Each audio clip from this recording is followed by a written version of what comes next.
You're listening to the Virtue Podcast, brought to you by the Great Hearts Institute. Good conversations around the great conversation. Welcome back to the Virtue Podcast. I'm Robert Jackson, Executive Director of the Great Arts Institute. And I have to say, in the wake of our largest national symposium for classical education to date, that was this past February, we had 800 people in person, 400 people online. Well, we're planning to structure a series of the podcasts that will review the tape, so to speak. And we're going to bring some of our extraordinary speakers into conversations, as we'll see today. Based on the interactions that our speakers have had with teachers and school leaders at the symposium, we'd like to explore how the liberal arts are taught and caught in classical schools across this country. Today, specifically, I'm so happy to feature one of Symposium's favorites, author, recording artist, and professional storyteller Jim Weiss. His remarkable career spans 4 decades, and he's been an incredible inspiration to children, parents, educators, all who've come to see and hear the magical power of stories. Alongside Jim, we asked our own Cammie Passey, a veteran elementary school teacher, administrator, and curricular coordinator for the Great Arts Network. And Cammie, her expertise having been derived from the field, is always interested in exemplary practice, or the power of pedagogy. We've asked Cammie to join Jim on this platform to discuss how the craft of story works in classrooms. So welcome, Jim and Cammie. Thank you. Thanks, Rob. Jim, you've got such an interesting story. Your profile just kind of pops because there's not many today who could qualify as a professional storyteller, and yet that is exactly what you are. How'd you get started in the storytelling business? Well, let me just comment on that before I give the story. Some years ago, somebody said to me, Jim, how does one become a professional storyteller? And I thought about it, and my answer was, you call yourself one. That's it, you know. There are programs now, there weren't when I started. There are programs around the country that teach it and even give a degree in it. But essentially, there's no official guild or anything. Nobody can say, no, you're not. So call yourself a storyteller. There you go. All right. How did I get started? I was blessed to grow up in a family of people who loved literature and loved history.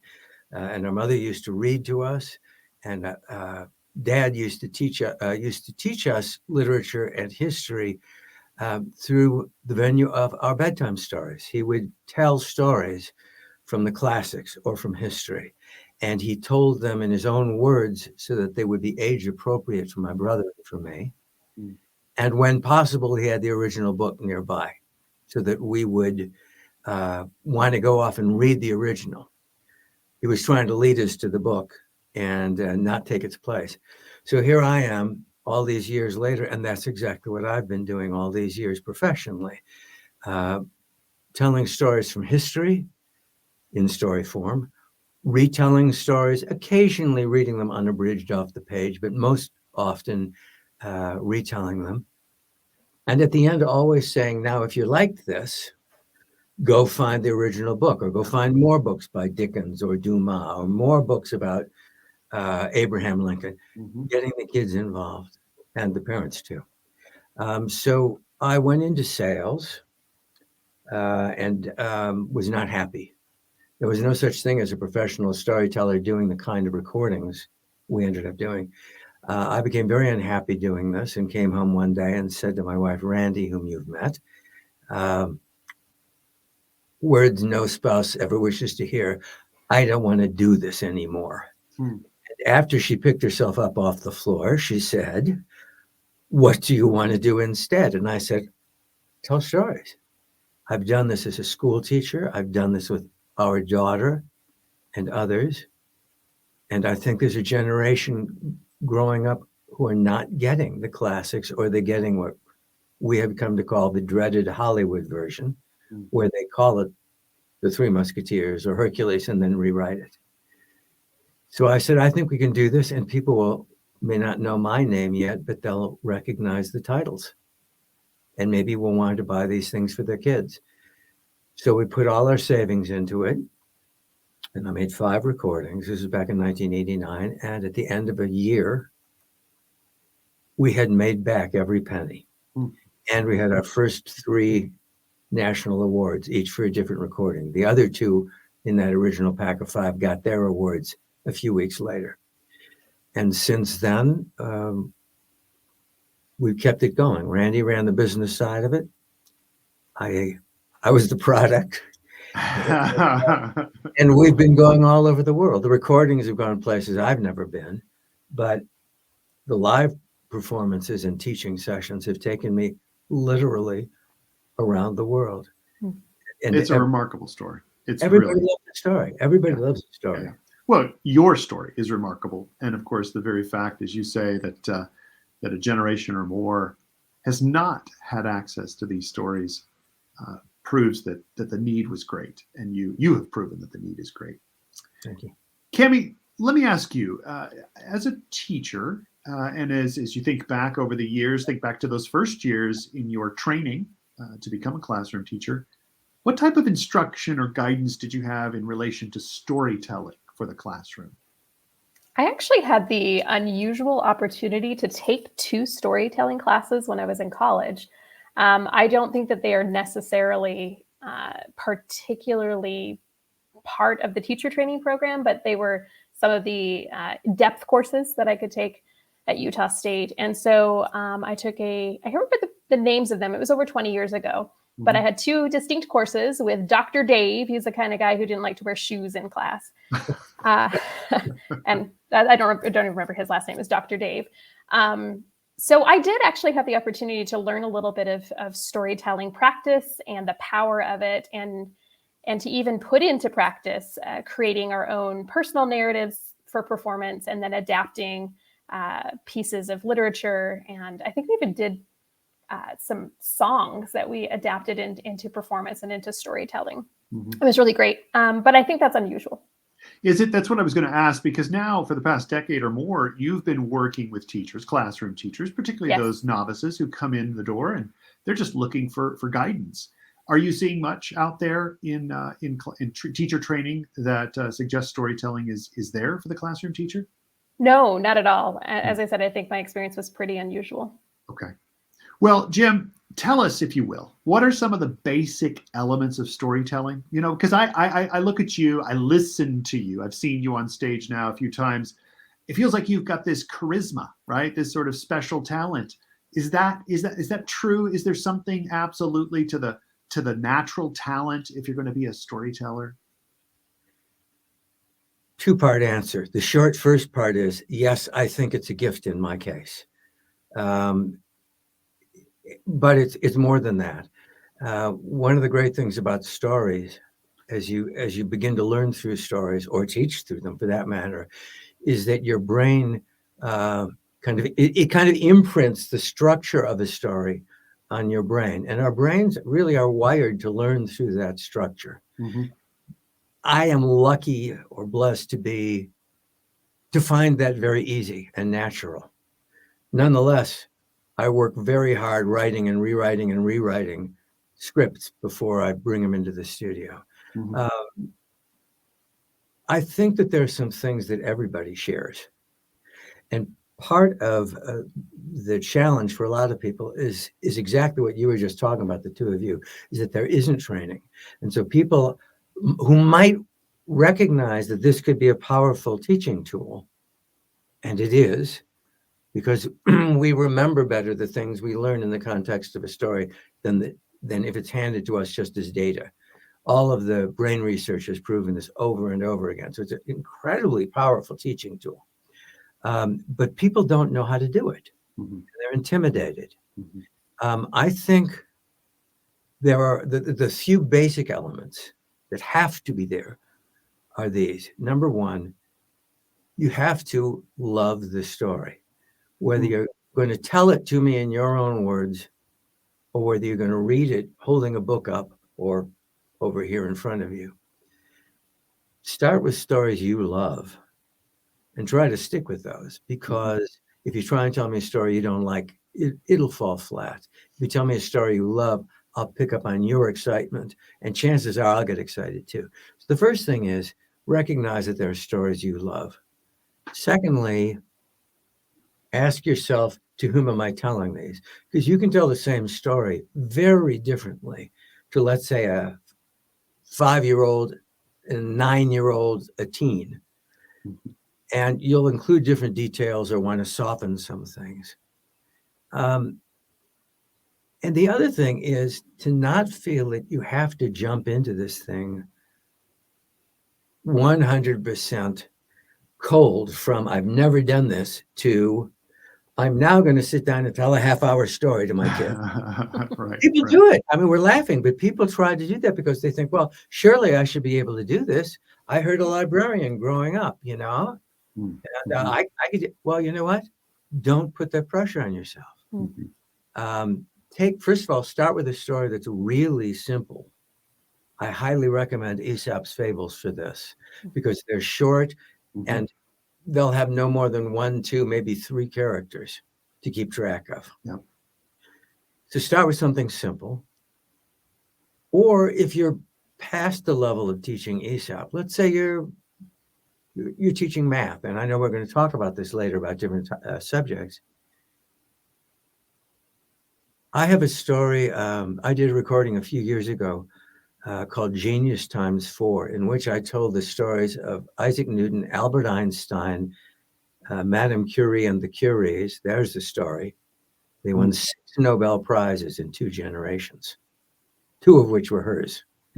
And the American Nobel winner, Gertrude Elion.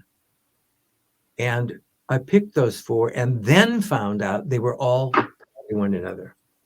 So the first thing to do was to introduce one of them briefly. And I told a little true anecdote about Newton to just show what a genius he was.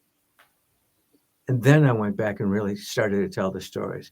And the reason I did that was to hook the kids. Yeah. You don't have to tell the whole story. You can tell one bit of it about the composer you're going to be teaching about, or the painter or sculptor or mathematician or architect. You don't have to tell me the entire life story. Give me one little bit of it. Yeah. And Start then, small. Start small and let it grow. Well, those are things I think. Well, I appreciate that, and I appreciate your reference to Aesop. We'll place in the show notes some recommendations from you, Jim, and you as well, Cammie, for where teachers can go to get started, because this is certainly the intent of our podcast, is to resource teachers and school leaders so that they can really start thinking about stories and how they affect the classroom. Speaking of the classroom, Cammie, reflecting back on your time, how has storytelling worked in relation to different subjects, especially in the grammar school, the elementary school, right, where where the teacher is in fact responsible for science and history and literature, geography, the whole suite? Well, the obvious one is in literature. And so actually, I want to talk a little bit more about my experience in history. I had taught for, I think, 7 to 8 years before I joined Great Hearts as a 5th grade teacher. And one of the things that really was eye-opening to me was presenting history not as an articulation of discrete facts or even connected facts, but as a story. And that's something that we've really been working on in terms of our own curricular development, is thinking about how we can support teachers with materials and training to present history as a story. So that for me, that was an easy in. In terms of other subject area, I appreciated so much, Jim, what you said about not having to tell the whole story. And it got me thinking about even more ways that I have used storytelling without necessarily labeling it thus. At the beginning of a unit or the beginning of a new course of study, a new subject that you're studying, it's helpful to anchor students in some sort of experience where they can build background knowledge. And that's where the stories can come in. There can be, again, I just really appreciate what you said. You don't have to tell the whole story, that it can be a hook, a way to draw the students in, a way to help them to have a framework to hang the details on and to have an emotional connection to those. And so I'm curious and really looking forward to hearing more about how we can do that in subject areas such as math or even science. Can I jump in here with something? Please. Yep. You said a moment ago, you mentioned an emotional attachment that the kids can form, the listeners can form. And that is another huge part of this. If you share a story with somebody and it's obviously a story you care about, they feel that, they recognize it consciously or not. And it is one of the most powerful ways you can build a real bond between the teacher or the parent, if you're doing this at home, and the listeners. It's a huge thing. And my wife had her own national awards as a teacher. She had the lead program for the state of California and for high-risk middle school students. And she created the program and she read aloud. And these tough kids couldn't wait to hear the rest. They sat there and listened like, I would go in 2 or 3 times a year to tell stories too, specific stories. But it's a powerful way to make that bond. It's also a great classroom management technique if things are getting rowdy or the kids have just come in from playing outside and you want to get them back in again. Start with a story. And the third piece of it, and then I'll get off of this logical digression, is you can not only use stories to, as you were saying, Cammie, relate history or to teach data.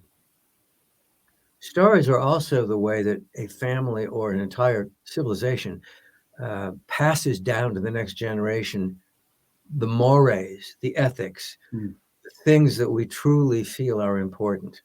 And all of these stories that you're already telling, going to be telling to your kids, have ethical elements to them. Sometimes it's something as seemingly simple as the respect with which the characters treat one another, or the fact that stories always involve somebody overcoming a challenge.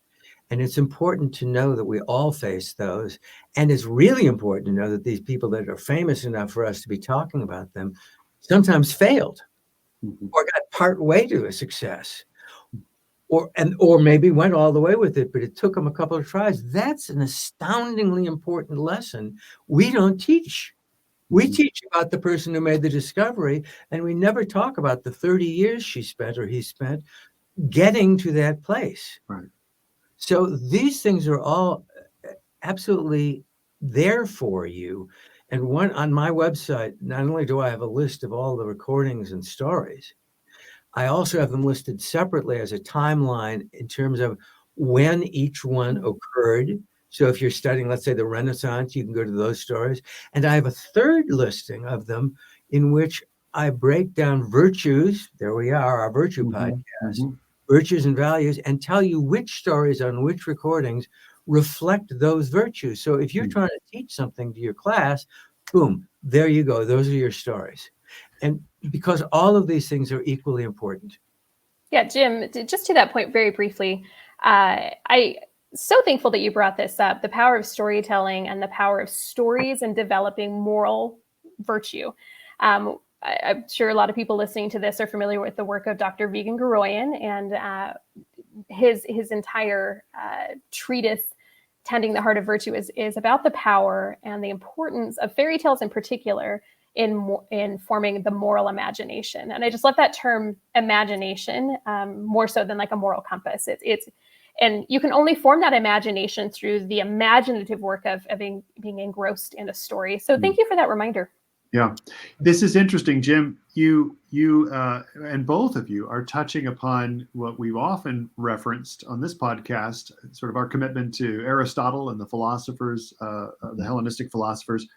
Aristotle's very fond, as you know, in his rhetoric of articulating the importance of pathos. And of course, story is so deeply evoking, right, that which speaks to our spiritedness.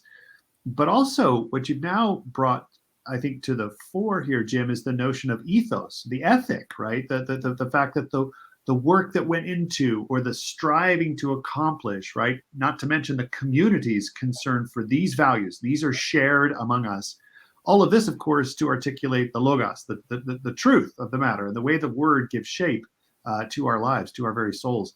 It's fascinating to me that you're touching upon the importance of these things that just coming right out of story. I'd always thought of story as that pathos element, right, of good rhetoric, but actually it encompasses all three, I think, if we look at it openly. And we Jim, have to remember that these philosophers that you always touch on, Socrates, Plato, Aristotle, were coming from a culture that was initiated as a culture by a storyteller, Homer. That's right. That's right. And that those philosophers were in Athens looking at the first dramas and comedies on stage, Right. and that those were based on Greek myths that everybody in the society already knew. Mm-hmm. But the greatness of the playwrights was that they were able to get us involved emotionally and without saying, and here's the moral of the story,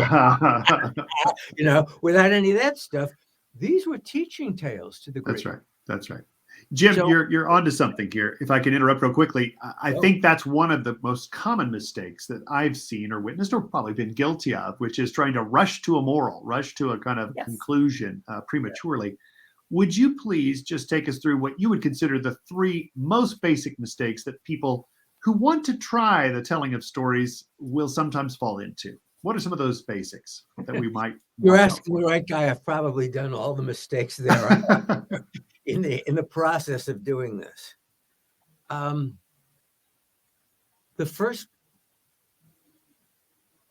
mistake, and this is true for teachers and for all of us anyway, is to put this pressure on yourself to do it perfectly,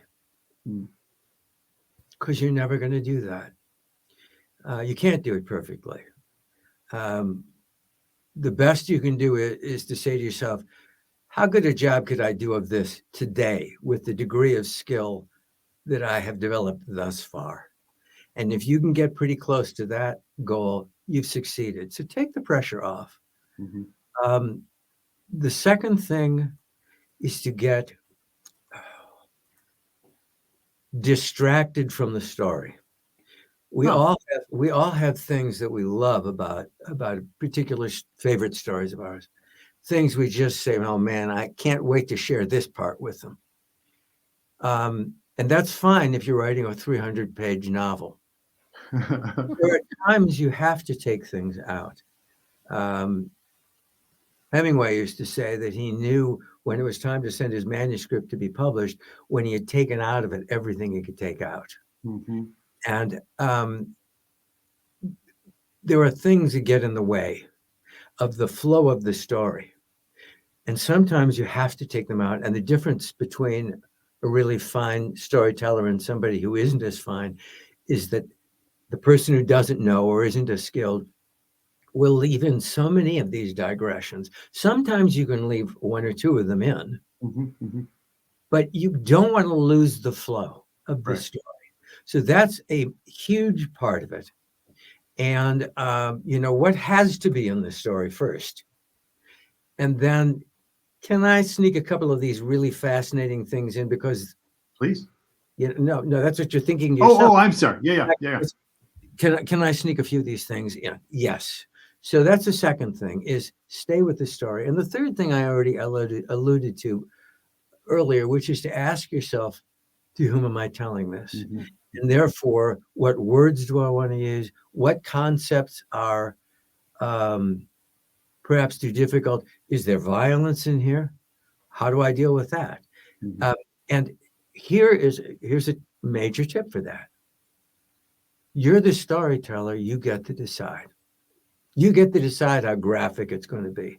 You get to decide if this thing, which is in the plot but is violent, is something you can dispense with or soften. One of the Sherlock Holmes stories that I recorded years ago, somebody died, and I realized this is not essential. It's possible for Holmes and Watson to get there in time to save the guy.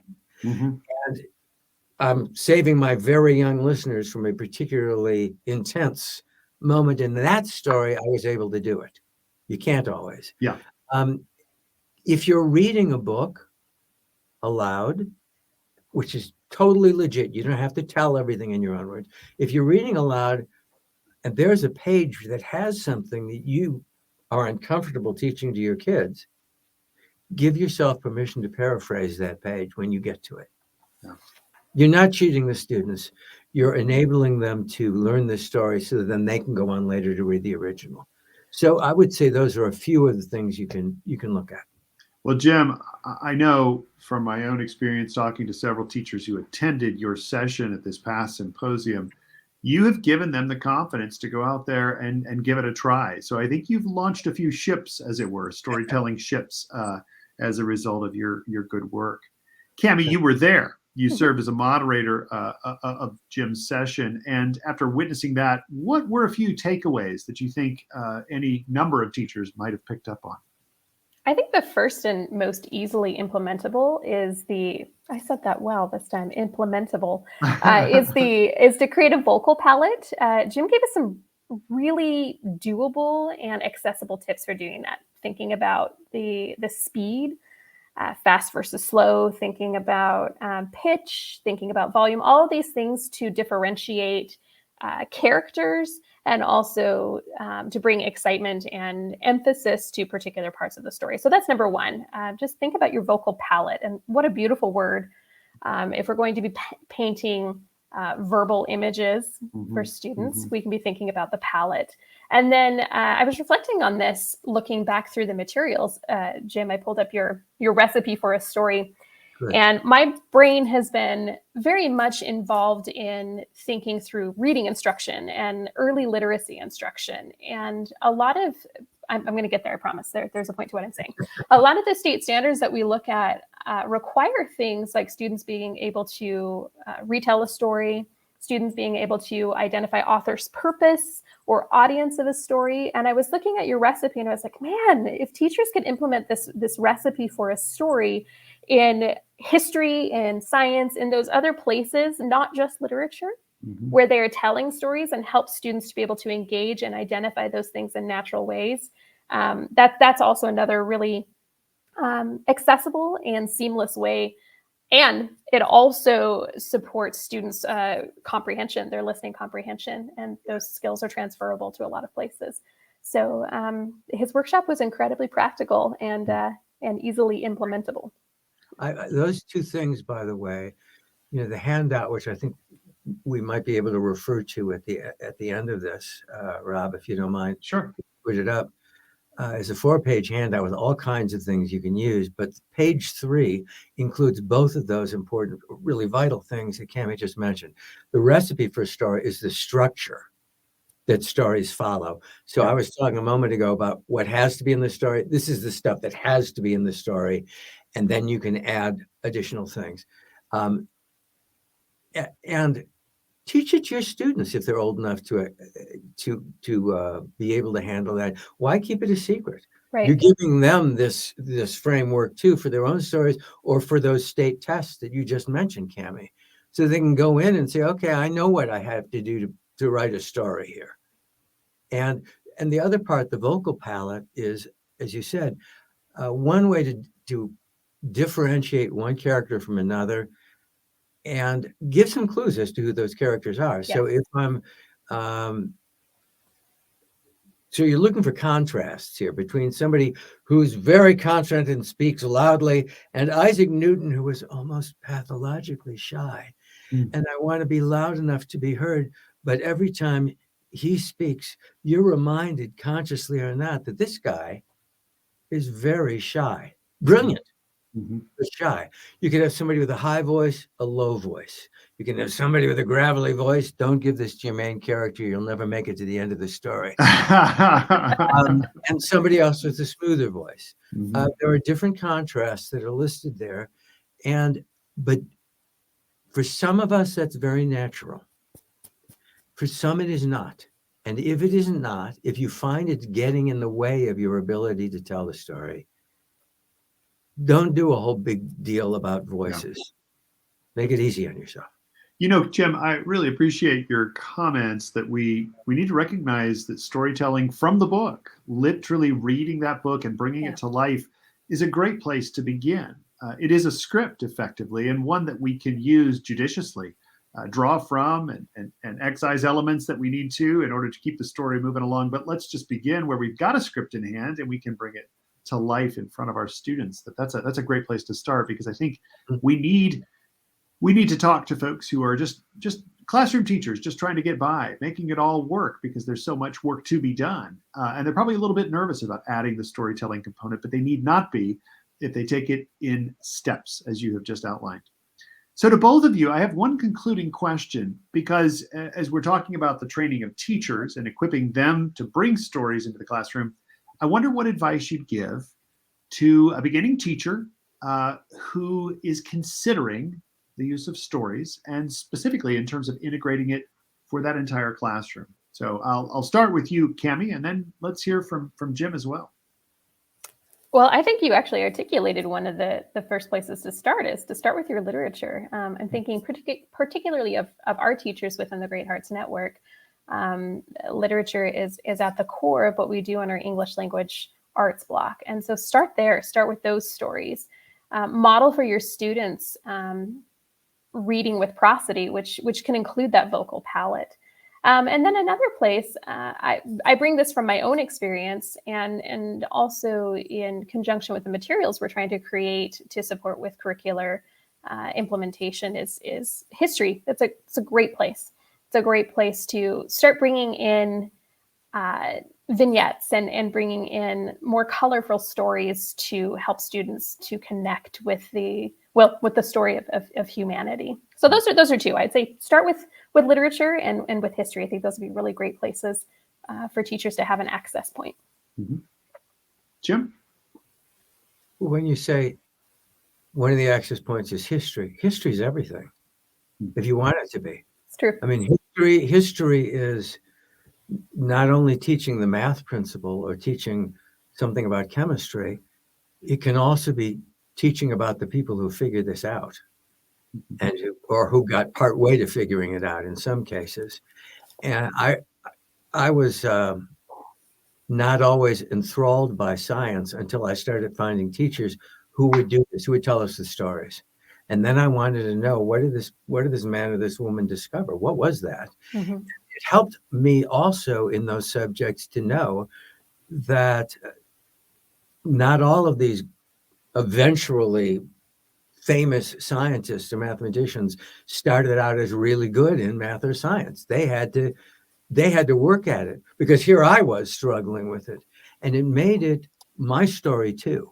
And it's one of the reasons that I tell stories about so many different kinds of people doing so many different kinds of things in different areas, because that ties it to us. It ties it to our own challenges and the things that we may not end up making the final great discovery, but we can still fall in love with math or science or art or architecture, whatever it is. So, and I've been doing this long enough now that I have had people come up to me and say, because you always introduced your literary recordings with the story of the author, or because of your recordings about scientists, I'm now a published author, Jim. I'm working on my third book, or I am now a physicist or a chemist or a biologist because I thought, oh, that's Galileo. He's cool. I'm going to try and do that. Well, and listen, hint, Galileo became a scientist because he read the life story of Archimedes, and Newton became a scientist because he read the story of Galileo. So you don't know which of these stories is going to turn that cartoon light bulb on over the head of that boy or girl. But it happens. And even if that particular story you are telling is not the one that leads them in this direction, the very idea of the possibility of finding something you love and pursuing it is changing lives. It is changing lives in the very best way. And that's a big piece of the story. Jim, I can't even believe that I have to try to follow that. That's really inspiring, quite honestly, because there's a humanity to it, a humane quality to your remarks. but it's truly inspiring. The idea that by telling stories to the young, we give them a chance to envision, as Cammie said a while ago, right, the imaginative component of what is possible, and to set that before them so that they might continue the legacy that they have inherited in the history of our life. This is fantastic, and I want to thank both of you for the time that you spent with us here on the podcast. This is precisely what we were hoping to do with these sessions, and what a wonderful way to kick it off here in the wake of Symposium 2023. Jim, I have to just ask, you're going to come back and join us again for 2024, because you were kind of a hit, a pretty big deal. As my mother used to say, I'm coming back. Stuck is stuck. Yes, I would love to come back. And one of the reasons I love to come to the symposium is because of the nature of the people I meet there, and who are so hungry to learn and apply, and with whom I share this joy and this dedication. And both of you know, and the people who are listening know, you can walk into a school and size up the energy in the first 10 minutes, and whether there's somebody there who's teaching with love. Mm-hmm. And that's what we want. I'll leave you with this. Before I go out on a stage, whether to teach or whether I'm going to be telling stories, my habit is always to do a little prayer. And the content of my prayer is always the same. May I be a conduit of light and of love to these people. Because if I've done that, whatever the content is in terms of data, I'll have done my job. And that's what teachers are about too. Mm-hmm. And we're all in the same game. God bless you all as you continue it. Thank you so much, Jim. Great to have you with us. Cammie, thanks for joining us. Thank you for having me. And Jim, I'm so glad I got to spend some more time with you. Oh, me too. I loved it. Yeah, wonderful. Let's do it again. Yes, Rob, I'll moderate his session next year. Got it. Penciled in right now. Thanks to both of you. Great. Thank you. Take care. Goodbye.